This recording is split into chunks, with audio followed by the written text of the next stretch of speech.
The Gloriana set by ThebeMoon, read by LMX Mabella. Chapter 8. Fiducia.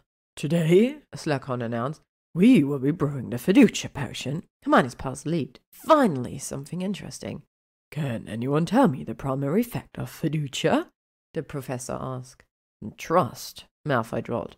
When ingested, it makes a person trust everyone they meet. Hermione glared as she put her hand back down. Yes, 10 points to Slytherin, Slughorn said. And as such, Fiducia is categorized as an official controlled substance by the Ministry of Magic, along with Veritaserum, the truth-telling concoction. It is also an excellent introduction to time-brewed potions. Can anyone define a time-brewed potion? It is a potion brewed under strict timing schedules, Hermione recited glibly, resigned to this new world order. It is not merely enough to add the ingredients in the right order, they must also be added at particular times. Very good, 10 points to Gryffindor. Slughorn waved his wand, and a list of ingredients appeared on the board. Brewing a successful Fiducia requires practice and exceptional teamwork, so I do not expect anyone to succeed in their first try. Today we will do a few quick runs, just to familiarize ourselves with the recipe, before attempting it throughout the next week. The professor's bushy eyebrows drew down. I should not have to say this to advanced patients, student, but anyone found in possession of Fiducia outside class will be severely punished. This is very powerful magic. Who can tell? Because the trust isn't earned, Hermione cut in. Slughorn looked irritated. Good, she thought. This is why we should use proper recitation procedures. This magic creates something that does not exist because real trust must be earned. That is ridiculous, Malfoy objected. There are plenty of fools who trust anybody without the help of a potion. Hermione shrugged. Somebody created that trust, even if he or she isn't a recipient of it. The trust was still earned. And the trust can be lost, he said darkly. And regained again. That would be even more difficult, he said. Yes, such a complex topic and potion, Slughorn boomed.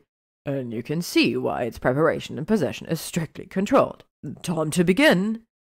What the hell was that? Ron asked Hermione hoarsely as Malfoy and Lavender left to fetch ingredients. I don't know what you mean, she answered, taking off her watch and sticking it to the wall beside her. She fished a hair tie out of her robe pocket and pulled her curls into a messy bun out of her way. You and him, Ron waved his hands vaguely, talking. We were debating a class topic, Ronald. Hermione poured a cup of rainwater into her cauldron and lit it under the fire with her wand. Lavender chats up Malfoy every day. Why don't you bother her? Hermione, Ron said, lowering his voice. Why are you trying to keep it from Malfoy? She stared at him. I really need to explain that. The man's trouble on wheels. Of course you should stay away from Malfoy. Everyone should stay away from Malfoy. Shit, I didn't mean that. She looked back at her cauldron, and of course, there he was, holding tray bottles, his eyes cold. Malfoy, I... Step 1, Granger, was all he said. Malfoy, I... Step 1, he said through clenched teeth. What is it? Lavender asked, stepping up with her own tray. Draco, you look a bit tense. Is she bothering? Step 1, Hermione said crisply. 3 teaspoons of booba-tuba pus on my mark. 3, 2, 1. Malfoy dropped in the pus and nodded. Hermione began counting backward from 30 as he swiftly weighed the doxy eggs and poured them into a small plate.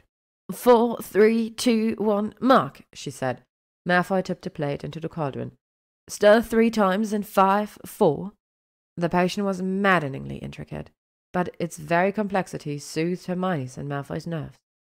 This recipe meant brewing a polyjuice potion looked like mixing lemonade. There was no room for lapses in concentration, and they quickly fell into a rhythm, with each one knowing what the other needed without speaking. Ron and Lavender, on the other hand, ran into trouble early on. Lavender kept adding the wrong ingredients and dribbling booba-tuba pus on herself. Ron constantly messed up the timing and ended up just yelling random numbers. 3 times the pair had to vanish their cauldron's contents and start over, and their efforts quickly degenerated into squabbling over the recipe and fighting over the spoon. To stay focused amid the mayhem, at the other end of the table, Hermione and Malfoy bent their heads closely together as they worked. They had hit the part of the brewing process requiring simultaneous adding of ingredients, which could get a little tricky. Hermione had to maintain her count and dropped her eel eyes and not grass leaves at the same time, while Malfoy had his hands full just keeping the ingredients sorted while pouring his lineup of vials into the cauldron at regular intervals. At times, Hermione felt they were even breathing in sync, and her heart began skipping beats. He was very close. It was a relief when they began the synchronized stirring. It was a little confusing with 2 spoons, but still easier. Hermione leaned back and caught Malfoy's eye with a smile, and his lips curved slightly. Hermione blinked and almost dropped her spoon. Instead, she clutched it more tightly and tried to say it with her eyes. "I didn't mean it." Malfoy's smile faded, but his face looked less implacable than before. "Last ingredient," Hermione said, and Malfoy nodded. He mixed dragon's blood and flubberworm mucus in a small vial and handed it to Hermione. "Me?" she asked. Almost imperceptibly, he nodded again. She glanced at the second hand on her watch, chanting, 3, 2, 1, then tipped the vial into the cauldron. And nothing happened. Hermione and Malfoy stared down at the mixture, then at each other, dumbstruck. Malfoy's face darkened, and Hermione flushed. If they had done all of that for nothing. "Just wait, you two," said a quiet voice. Slughorn stood beside the table, holding his huge magic pocket watch, and the whole class was silent and staring. "Just wait." The cauldron's liquid began to swirl, green and pink, like a confused and angry aromatis potion. Then an intricate pattern appeared on the surface, like that of a brocade curtain. The potion's surface stilled. "Well done," Slughorn said. "Now we test it." "How?" Malfoy asked. Mr. Weasley, please point your wand at Mr. Malfoy," Slughorn said, a rare smirk on his broad face. For the first time, Hermione could see why the man was head of Slytherin House. Ron nearly fell over in his haste to get his wand out of his pocket, and he pointed it at Malfoy with what Hermione considered a very unattractive smile. "Professor Slughorn," she began. "Now, Mr. Malfoy," Slughorn said, "I need you to place both hands on the table and let Mr. Weasley here tap you on the nose with his wand." Smothered laughter spread throughout the class. Malfoy raised an eyebrow. "That, Professor, is simply not happening." Slughorn's eyebrow rose. "Are you saying you don't trust Mr. Weasley to tap your face with his wand?" "If I had my way, I wouldn't trust Weasley with a wand at all." "Professor, let Ron tap my face instead," Hermione said nervously. Somebody was going to get hexed here. "Inadequate test. Mr. Weasley is your friend. Of course you trust him." "Malfoy, then," she said in exacerbation. "All signs indicate that you may trust Mr. Malfoy even more," Slughorn said. Murmurs rippled through class at that, and Ron's hand on his wand tightened. "Mr. Malfoy, I insist," Slughorn said, once again that steel creeping into his voice. Frowning, Malfoy dipped a vial into the green and pink pattern and took a swig. Hermione bit her lip. It was an act of courage, she thought, for Malfoy, who by all appearance had trusted no one to leave himself open this way. "Ask permission," Slughorn told Ron quietly. Can I tap your nose?" Ron stammered, who had picked up on some of the tension. Malfoy was still frowning. "Yes. Do you trust him to do that?" Slughorn asked. Malfoy laid his hands on the table. "As incompetent as Weasley is in all other respects, I trust him to carry out this simple task without an incident." Hermione couldn't help but smile. Fiducia and still trust, it didn't change personalities. His hand trembled slightly. Ron tapped his wand slightly on Malfoy's nose and pulled it back. The whole class broke into applause, although it wasn't clear whether they were clapping for Ron, Malfoy, or the potion. "How long do the effects last?" Hermione asked Slughorn. "About an hour, most likely," Slughorn said. He clapped a hand on Malfoy's shoulder. "Well done. With 20 points of Slytherin, you will remain here with me until I'm convinced the effect has faded." He turned to the rest of the class. "Mr. Malfoy and Miss Granger have achieved something remarkable today. I've never before seen a Fiducia brewed perfectly on a first attempt. 50 more points to Slytherin and 50 to Gryffindor." Slughorn walked back to his desk and faced the class again. "Now, Fiducia is not only a time-sensitive potion, it is what we call a circumstantial mixture. Its potency depends on the circumstances under which it was brewed. Only under conditions of complete trust between its brewers can this potion be created properly." Hermione sighed.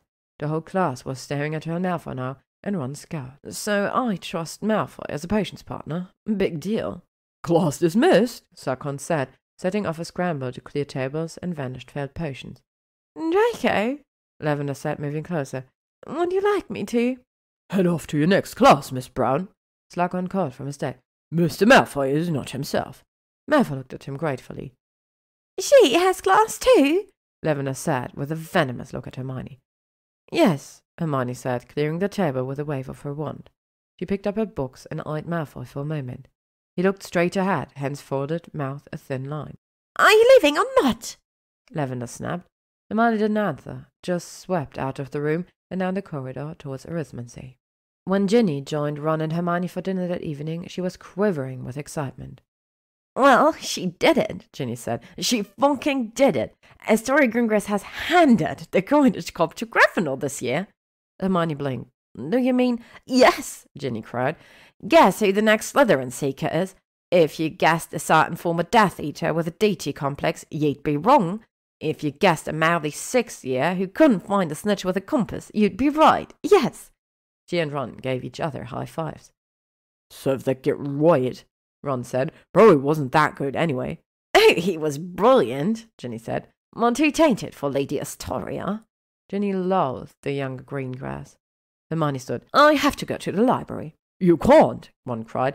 Ginny wasn't here at lunch, and we haven't told her what happened in potions. Gin, I poked Malfoy in the nose with my wand this morning, and he couldn't do a thing about it. No, Ginny cried. I was there, Neville said.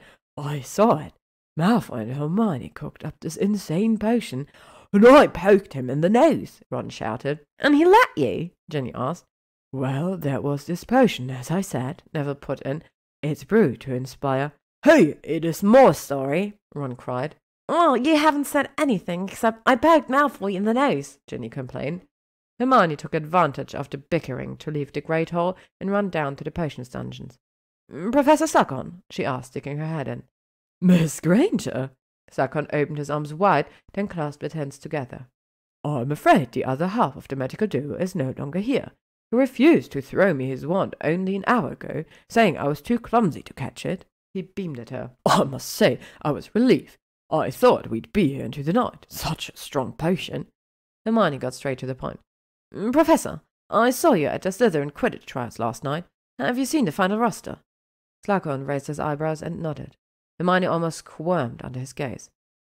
Didn't the captain's choice of Seekers seem a little odd? She asked. Not at all, dear, Slughorn said. So you believe her choice of Seeker was the best one? Slughorn frowned. Seekers are often chosen for reasons beyond simple athletic ability, especially in Slytherin House. A circumstance, I am told, that Mr. Malfoy himself has taken advantage of. Hermione nodded, remembering how Malfoy's father had once bought him a spot on the Slytherin team. She doubted Lucius would be sending any brooms from Azkaban this year. I'm surprised a head of house would allow one of his students to be ostracized like this, she pushed on. Slughorn leaned back in his seat, hands on his round belly, and looked at her, watery blue eyes sympathetic. Oh, I find this touching, Miss Granger, I really do. But I cannot interfere with Captain Greengrass. Hermione huffed and crossed her arms. It isn't fair, though. Really, Miss Granger? Many would consider it extremely fair. Slughorn shook his head. You cannot change facts. Mr. Malfoy has done irreparable harm to this school, albeit for understandable reasons. While he never took a life personally, how many were injured or killed due to his actions? Many students here have lost friends and family during the war, including yourself. Mr. Malfoy is entitled to return here and finish his education safely and without harassment in the hopes that he will become a productive member of the wizarding community. I myself have great hopes for him, but he is not entitled to be a Quidditch seeker. He himself knows this, and you, my dear girl, know it as well. Hermione dropped her eyes into her arms. She fiddled with the sleeve of her robe. Slughorn was right, of course, but he hadn't seen Malfoy practice every morning. You are right, sir, she said, raising her head again. I apologize for disturbing you. Quite all right, he said. Your heart is in the right place, eh? Hermione headed towards the door, feeling a strange heaviness in her chest. Honestly, she scolded herself, what are you doing? It's just a stupid Quidditch spot. Oh, Miss Granger. She turned to see Slughorn beaming at her. I was quite pleased to hear that 8th-year Slytherins are invited to the Gryffindor soiree tomorrow night. Stop by my office beforehand, I may have a contribution to make. Hermione stared at him in shock, then found her manners. You are welcome to attend as well, sir, she said. Oh, perhaps another time. Perhaps revive this old slug club, eh? The professor twinkled at her like a demented, beardless Santa Claus in black robes. See you tomorrow. To be continued. Thank you for listening to The Gloriana Set by ThebeMoon, read by Alamax Mabella. If you would like to stay up to date on upcoming chapters and stories, you can follow me on AO3, YouTube, or Spotify.